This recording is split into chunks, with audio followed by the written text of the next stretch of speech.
Je vais donner la parole à monsieur le professeur Alain Gervais, qui est le chef de service d'accueil des urgences pédiatriques aux hôpitaux universitaires de Genève et qui va nous parler de la prise en charge des pneumonies de l'enfant.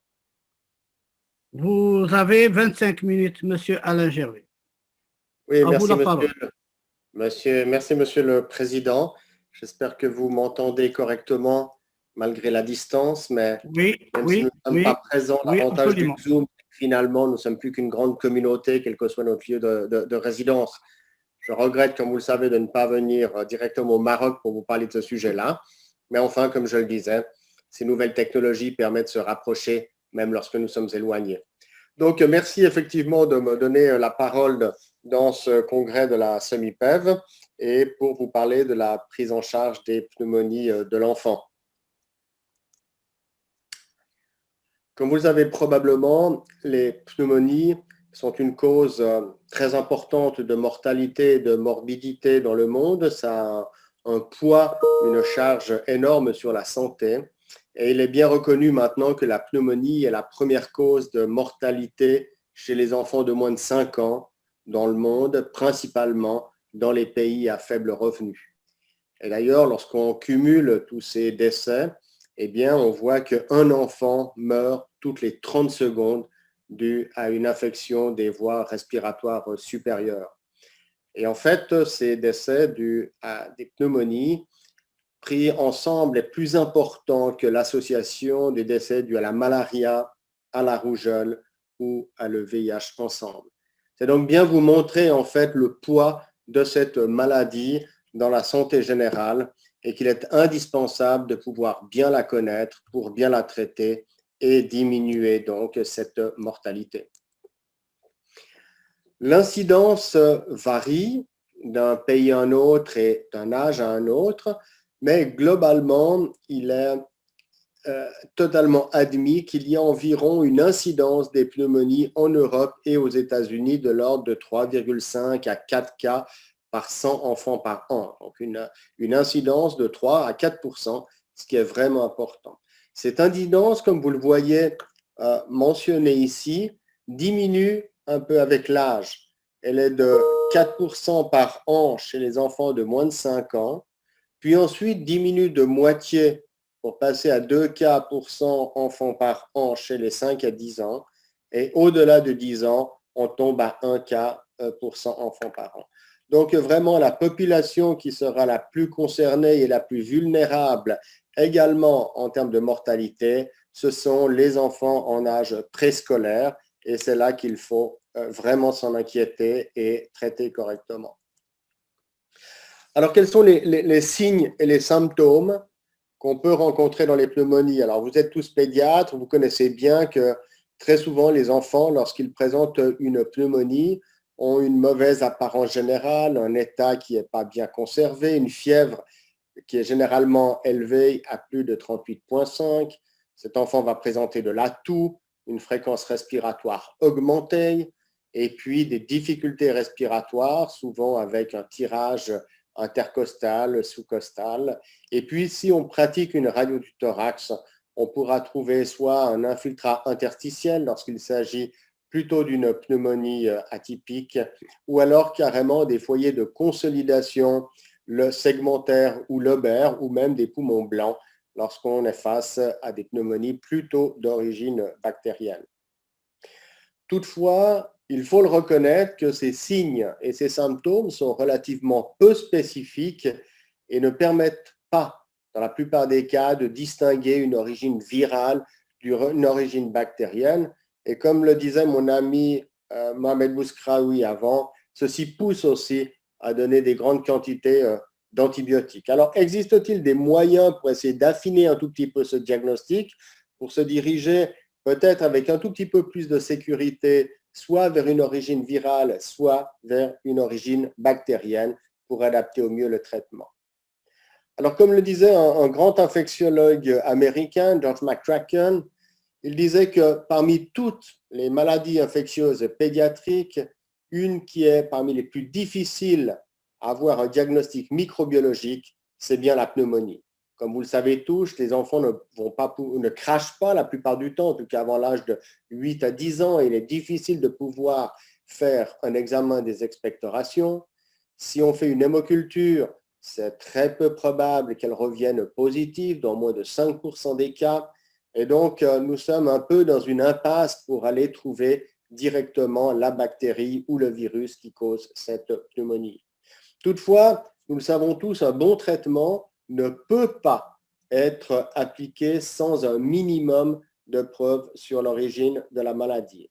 Alors, quelles sont les preuves qui existent actuellement et qui peuvent quand même nous orienter? Je me réfère ici à un travail que nous avions mené il y a déjà relativement longtemps, mais qui était vraiment très exhaustif sur l'étiologie des pneumonies chez les enfants de moins de 5 ans. Et nous avions donc recherché à la fois dans le sang de ces enfants par des PCR, par des cultures, par des sérologies, ou bien dans les sécrétions nasopharyngées également par des techniques relativement poussées, si nous retrouvions des bactéries ou des virus pathogènes. Et vous voyez que chez ces enfants, nous avions retrouvé des bactéries dans 53% des cas et des virus dans 67% de ces enfants, et qu'au total, donc au moins un pathogène était identifié dans 86% de ces enfants. L'autre chose qu'il fallait aussi remarquer, c'est que dans un nombre non négligeable d'enfants, chez près de 34% d'entre eux, nous retrouvions à la fois un virus et la présence d'une bactérie pathogène. Alors, quelles étaient ces bactéries? Eh bien, vous voyez presque sans trop de surprise, la bactérie qu'on retrouvait la plus fréquemment, c'était le streptocoque pneumoniae dans près de 70% des cas de pneumonie bactérienne. C'est ce germe qui était retrouvé, soit seul, n'est-ce pas, sans co-infection, soit en co-infection avec une autre bactérie ou avec un virus. Et loin derrière, je dois dire, nous retrouvions des streptos du groupe A. Nous n'avons eu aucun cas de staphylocoque pulmonaire dans cette étude-là. Et les germes atypiques, en revanche, étaient plus fréquents et représentaient environ 18% de l'ensemble des épisodes de pneumonie. Au niveau des virus, alors ça dépend bien sûr un tout petit peu de la saison à laquelle vous allez mener votre étude. Nous l'avions effectuée sur une année entière et nous avons retrouvé, sans trop de surprises et à part quasiment égales, à la fois des virus de la grippe, influenza A ou B, des para-influenza, des RSV également, enfin des VRS, le virus respiratoire syncytial, et puis d'autres virus. Quand on reprend un tout petit peu l'ensemble de la littérature, pour ne pas dire qu'il s'agit que d'une épidémiologie très locale que nous avions menée en Suisse, mais qu'on reprend un peu la littérature internationale, eh bien, on retrouve en fait des résultats qui sont relativement semblables aux nôtres, avec notamment parmi les bactéries qui représentaient chez eux entre 20 à 50% de l'ensemble des pneumonies, le pneumocoque également, qui était très prédominant, beaucoup plus rarement l'Haemophilus influenzae et quasiment uniquement chez les populations qui n'étaient pas vaccinées contre le type B, le sérotype B. Également, ils avaient eu quelques staphylocoques dorés qui peuvent effectivement faire des pneumonies nécrosantes. Et après, de façon un tout petit peu plus rare, d'autres bactéries typiques. Et parmi les atypiques, eh bien, effectivement, comme la plupart du temps, les chlamydia pneumoniae, les mycoplasmes pneumoniae sont présents. Et au niveau des virus, effectivement, le virus respiratoire syncytial, les adénovirus, les para-influenza, vous voyez que le pourcentage est énormément variable parce que, comme je le disais, ça dépend un tout petit peu de la saisonnalité dans laquelle est faite l'étude. Et bien sûr, en hiver, nous aurons plutôt, en début d'hiver, le virus respiratoire syncytial, un tout petit peu plus tard dans la saison, le virus de la grippe, et toute l'année, nous pourrons retrouver des adénovirus. L'âge aussi est important et je pense que lorsqu'on fait une démarche diagnostique, il est important de considérer également l'âge de l'enfant. Vous voyez sur ces études qui avaient été faites dans les pays nordiques, en Finlande, le pourcentage à la fois de bactéries ou de combinaisons virus-bactéries ou de virus en fonction de l'âge.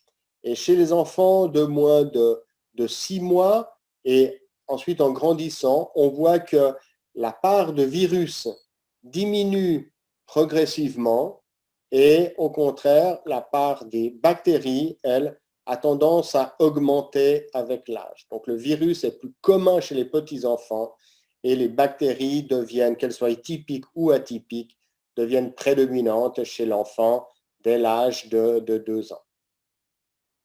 Lorsqu'on regarde effectivement la distribution plus précise des germes parmi les bactéries qu'on pourrait traiter, parce que ça va nous influencer également sur la prescription d'antibiotiques, eh bien vous voyez que chez les enfants, en fonction de leur âge, le pneumocoque traverse un peu tous les âges. On peut le retrouver déjà en âge préscolaire, chez le jeune enfant et puis chez l'adolescent, alors que les mycoplasmes pneumoniae et les chlamydia sont beaucoup plus rares en âge préscolaire et qu'ils deviennent vraiment prédominants lorsque on arrive vers l'âge de 10 ans.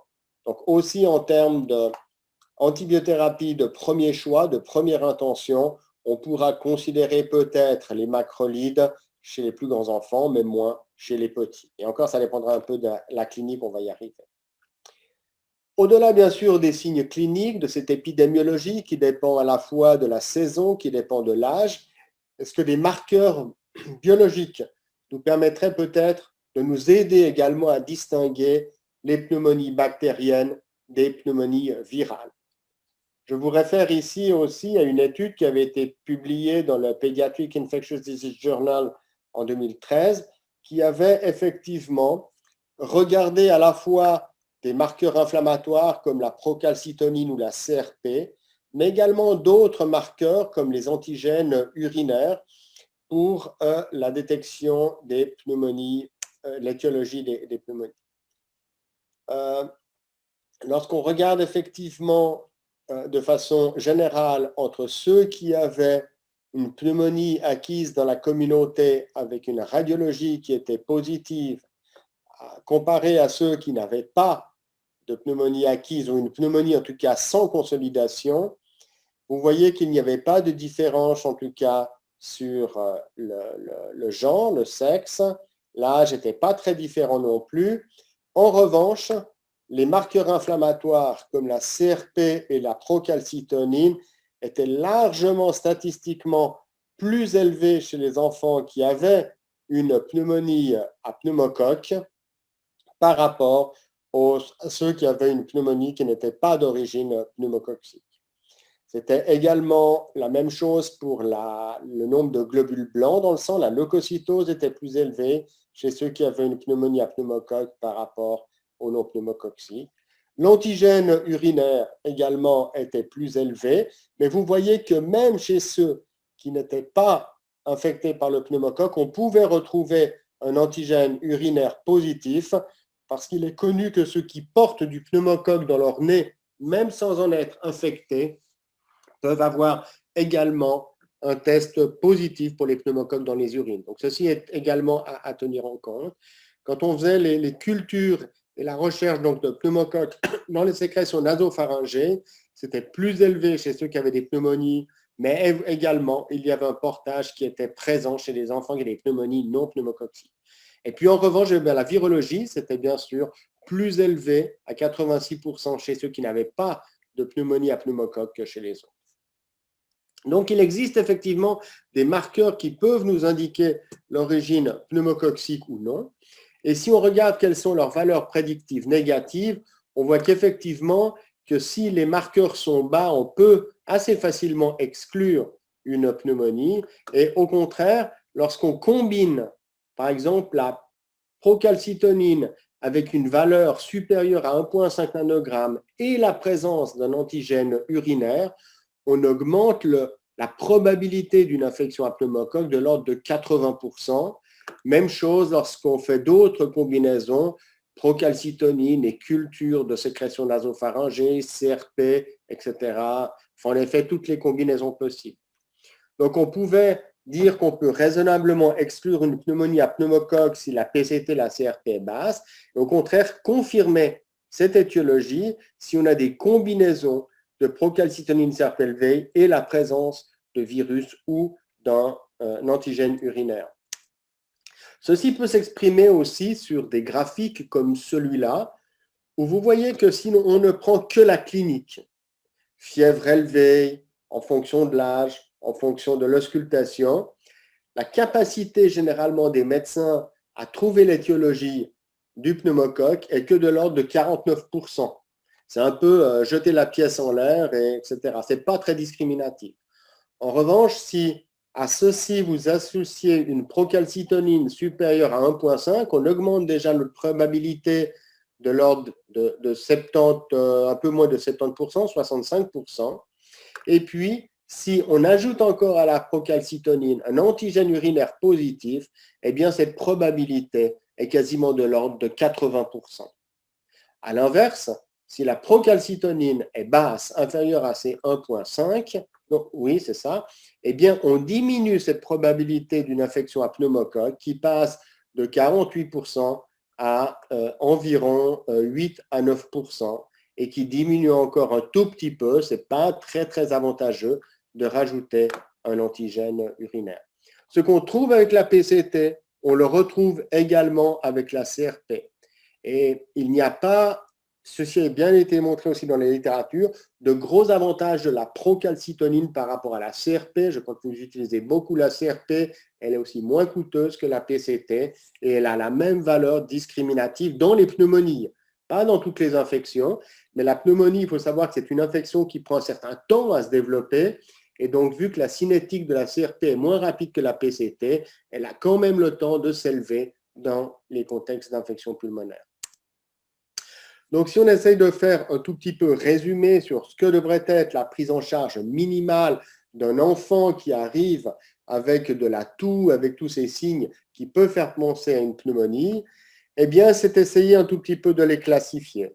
Si c'est vraiment un début brutal, que la fièvre est élevée, que la CRP, la PCT s'est élevée, si vous faites en plus une radio et que le virus est négatif, alors là, c'est un peu tous les signes vraiment qui nous disent que c'est une pneumonie bactérienne et vous l'avez vu, le pneumocoque est largement prédominant.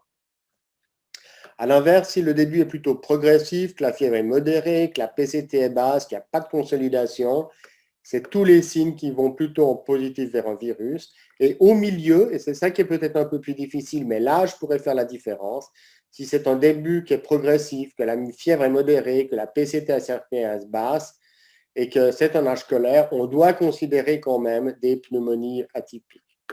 Donc la prise en charge minimale que nous, en tous les cas, nous recommandons dans notre centre, c'est bien sûr un examen clinique.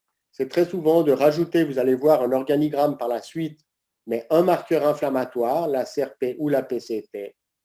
Éventuellement une radio du thorax si ce n'est pas clair, ou alors si on hospitalise le patient parce que la situation est suffisamment grave, nous faisons une radio du thorax.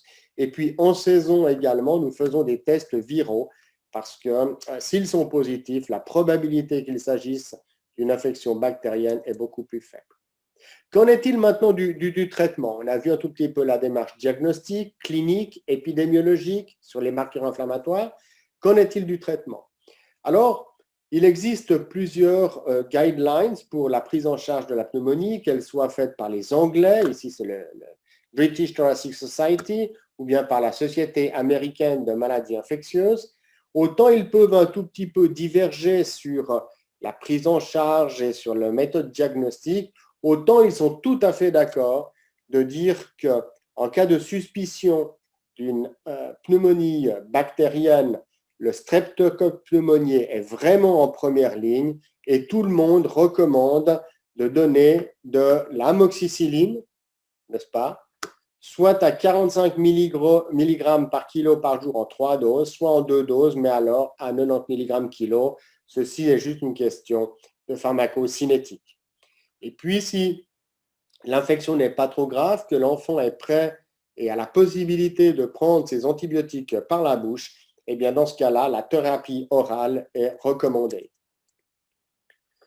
Ceci est répété ici, donc les antibiotiques administrés par voie orale sont tout à fait sûre et efficace pour traiter une pneumonie. Vous voyez que la certitude est A+, donc c'est élevé, et que les antibiotiques par voie intraveineuse ne devraient être utilisés que dans les pneumonies, dans les cas où l'enfant est incapable de tolérer une prise orale ou d'absorber des antibiotiques à cause des vomissements. Et puis, les traitements intraveineux, dans ce cas-là, pour les pneumonies graves, c'est amoxicilline ou alors amoxiclave ou des céphalosporines de deuxième ou de troisième génération. Si on suspecte, comme on le disait, plutôt sur des syndromes un tout petit peu moins bruyants que les pneumonies à pneumocoque et que l'âge aidant, on dit qu'il peut s'agir d'un mycoplasme pneumoniae, dans ce cas-là, le traitement recommandé, c'est l'azithromycine, à prendre 5 mg par kilo par jour, une fois par jour, les jours 2 à 5, et puis le double le premier jour. Et puis les alternatives peut être la clarithromycine ou éventuellement chez les adolescents qui ne répondraient pas avec la lévofloxacine. Ceci est repris un tout petit peu dans ce tableau également. Donc, la pneumonie bactérienne chez l'enfant où on suspecte un pneumocoque, amoxicilline. Si on est peut-être dans les cas de résistance intermédiaire ou récente, on peut augmenter l'amoxicilline à haute dose et pour une durée de 7 à 10 jours. Si nous nous trouvons dans des situations où l'enfant n'a pas été vacciné, qu'on suspecte un hémophilus, dans ce cas-là, c'est plutôt l'amoxiclave, puisqu'on rajoute du clavulanate pour diminuer le risque de résistance, de sécrétion de bêta-lactamase. Et puis également, après la grippe, où les staphylocoques dorés sont assez prédominants pour faire des surinfections pulmonaires, on peut recommander donc l'amoxiclave. Et dans les pneumonies atypiques, l'azithromycine ou la clarithromycine. Est-ce qu'il y a un avantage lorsqu'on hospitalise les enfants de faire une double association bêta-lactamine et macrolide dans les pneumonies sévères? Eh bien, c'est ici juste une étude où il y a eu des enfants qui étaient traités, où il y a 88 000 enfants qui étaient traités par ceftriaxone-sol contre 4 000 qui ont été traités par une double association. Eh bien, ce qu'on peut voir, c'est finalement très peu d'avantages à faire cette double association d'entrée. Vous voyez ici, en fonction des âges, si on donnait que la ceftriaxone tout seul, eh bien, on n'avait pas d'avantage à part un coût qui était plus élevé, mais ça ne diminuait ni la mortalité, ni le temps d'hospitalisation. Chez les enfants un peu plus grands, le temps d'hospitalisation était un tout petit peu réduit, mais ça ne réduisait pas pour autant les coûts. Et au contraire, le total coût à cause des antibiotiques était plus élevé chez les enfants qui avaient la double association. Attendez, voilà.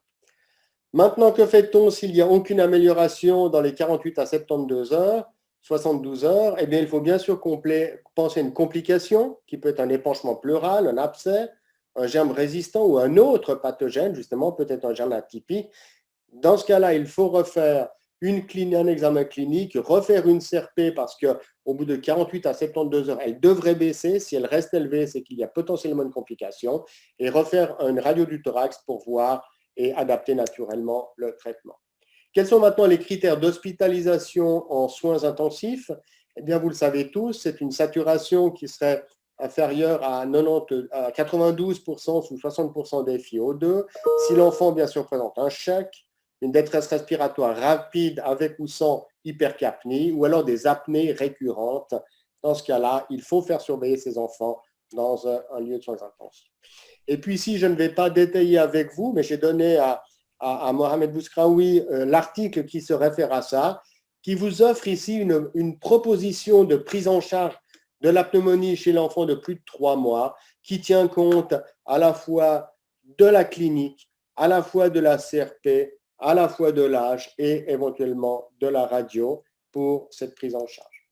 Bien sûr, ne pas oublier que si on doit traiter la pneumonie, on peut essayer de la prévenir aussi et que les vaccins contre l'hémophilus et contre le pneumocoque ont fait grandement diminuer ces pneumonies à pneumocoque. Il ne faut pas oublier la prévention comme agent actif dans les pneumonies. Voilà, j'arrive à mes conclusions pour vous dire, donc, comme vous le savez, la pneumonie est une maladie dont la morbidité et la mortalité restent très importantes. que nous avons quand même une absence de moyens diagnostiques sur l'étiologie qui rend le traitement assez empirique et que ce traitement doit quand même être basé sur une approche qui tient compte de l'épidémiologie, de la clinique, de la radiologie et de la biologie, et que le traitement antibiotique doit cibler avant tout les pneumocoques chez les enfants en âge préscolaire. Et ne pas oublier la prévention par les vaccins conjugués contre les pneumocoques qui a permis une réduction massive des pneumonies acquises dans la communauté et permis de diminuer les hospitalisations. Voilà, je serai ensuite ouvert à vos questions et je vous remercie de votre attention. Merci. Je vous rends la Merci, parole, Monsieur Monsieur le Alain Président. Gervais. Merci, Monsieur Alain Gervais.